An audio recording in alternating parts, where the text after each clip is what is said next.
Hello, my name is Ash, and I'm a tranny from North Carolina. And today I would like to talk with you about overcoming obstacles. Obstacles, they can be your friend if you look at them the right way. Years ago, when I was a small child, I felt so distant and out of place and just not myself.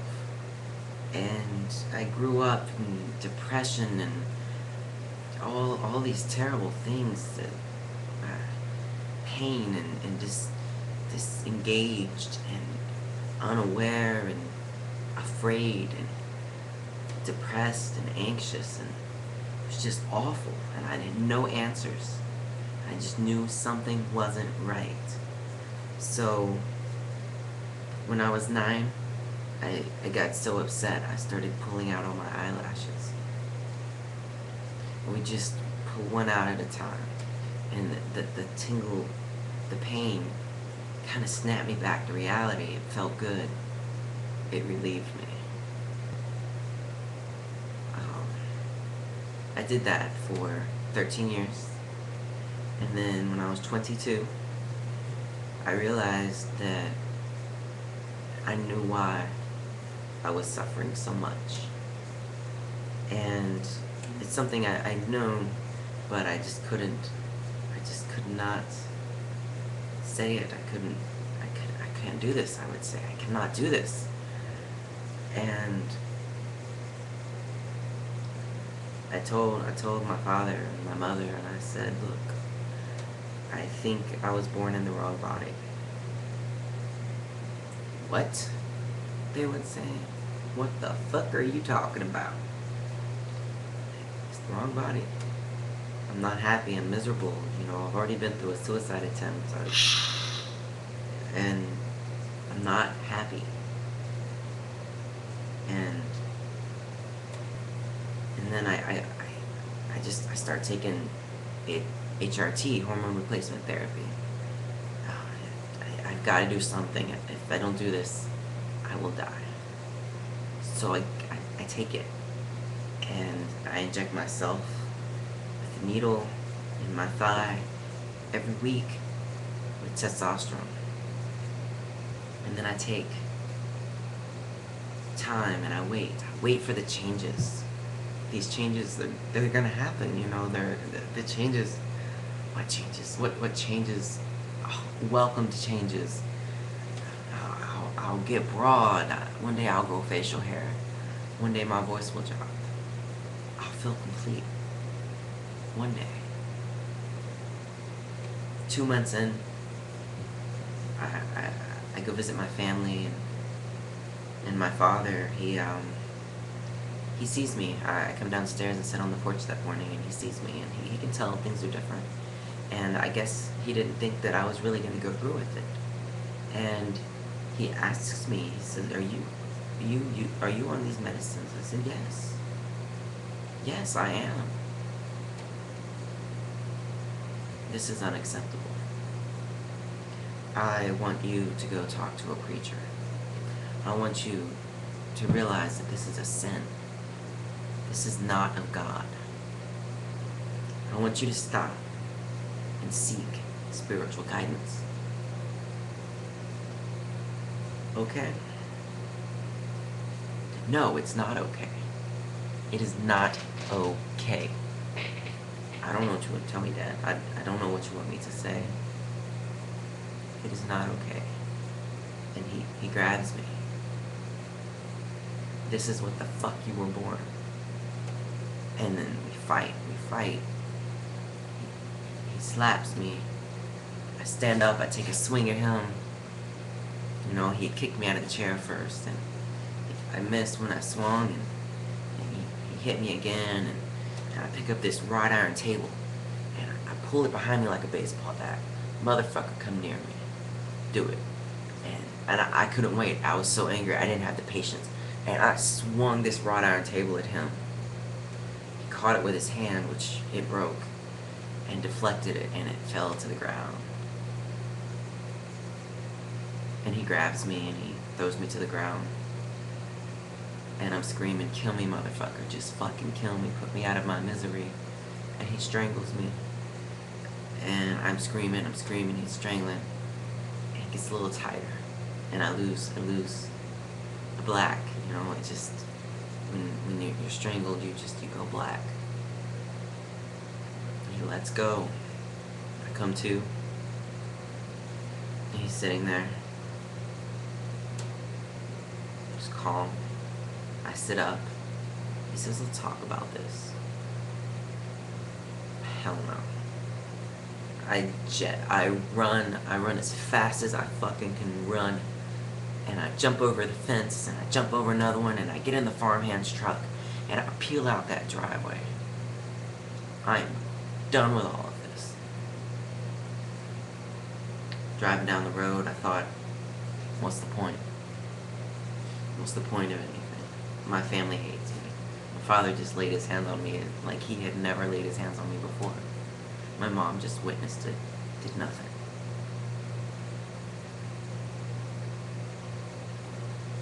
I swerve over into oncoming traffic. This is it. I'm done. I cannot fight this fight anymore. 14 years is too long to suffer. I'm ready. He swerves off, and I miss him. I pull up to the store, I stop, I get out, I run inside. I cry to the storekeeper. He's coming to get me. I know he is. I just caused a wreck. He's coming to get me. Do you have a gun? He's going to kill me. I was hysterical at this point. My father wasn't going to kill me. I know that now. But at that mindset, I really felt as such. Police people show up. Charges are pressed. They carry him to jail. I go back to the house. The police officer tells me it is best that I go commit myself, or they will do it for me. I go to my room and I start packing, and I hear footsteps coming upstairs. They let him out. I grab my rifle, put a bullet in the chamber, pointed at the door, waited. He won't fucking touch me again. My mom opens the door and walks in. Freaks. What are you doing? Would you have shot him if he laid his hands on me? You'd have killed your own father? No, I would have protected myself. I wasn't gonna kill him. I lay the gun down. I grab my things. She drives me and drops me off at the mental hospital. Well, at first I had to go to a regular hospital, and they assess the damages. And then I spent some time there, and then they transferred me to the mental hospital. When I got out of the mental hospital, my mom picked me up with all my belongings, drove me to Greenville, and dropped me off the $500 check for rent. And that was that.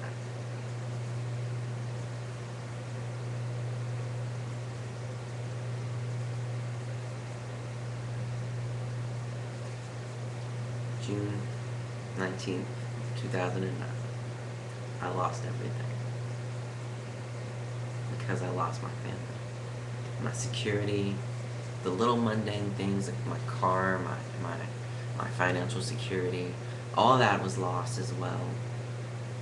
My clean record. I lost everything. Except one thing.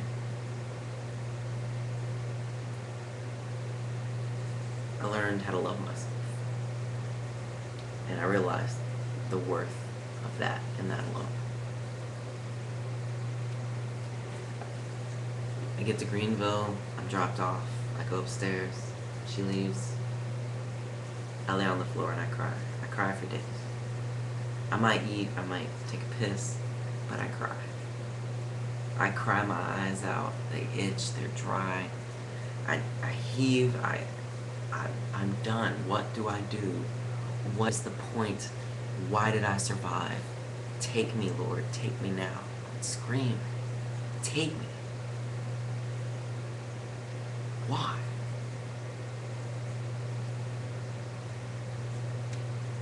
A year and a half later, Years of therapy. A few medicines. A full transition. Here I am now. I just got off the phone with my father. I called him just because I wanted to hear his voice, but I just, talk about mundane things.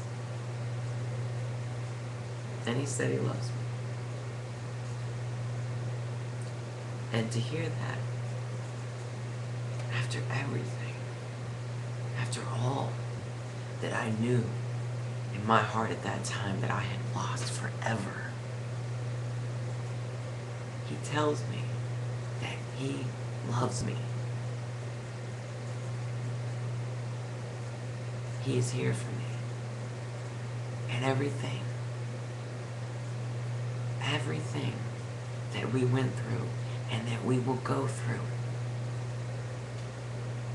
everything I feel, everything he feels, every doubt, every concern, every disagreement, every path that we will take as a parent and a child in this journey of our life, it'll be okay. And it will get better. Because he loves me. I doubted that.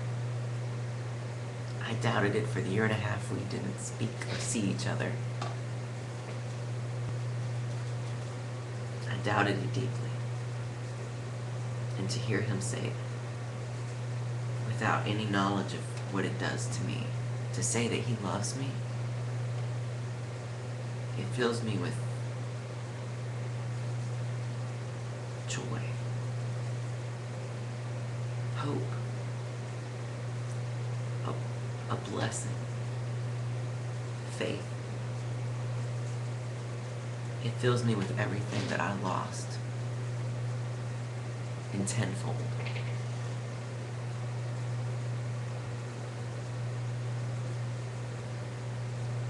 This journey, if you choose to take it, if you choose to transition, it may not be your family, it may not be your friends, it may be a stranger, but be prepared for the cold shoulder, the ignorance, and the fear that this world will, and it will strike at you. And you will not know what to do. Do you run? Do you hide? Do you fight it? It doesn't matter what you do. Because in the end, it hurts. That's all it does, is it hurts. And you have to heal. And you may heal like I'm healing now, and something else is going to come along, and it's going to rip that wound open. And you'll bleed. You'll bleed as you have bled before. Your heart pumping, trying to survive. It can. It will.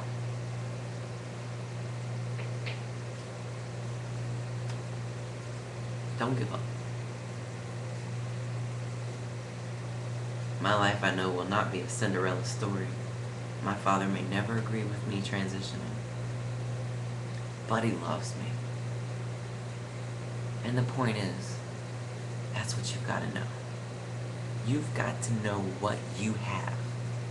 Don't ever look back. Don't look now and say, I don't have this. Because you do have something. Somewhere. And that's all you need to get you through this. Fight. Because if you give up, they win. You lose, and we fail. What do we fail at? Love. Love for us, love for them, love for self, love for everybody. Don't give up on love. It hasn't given up on you.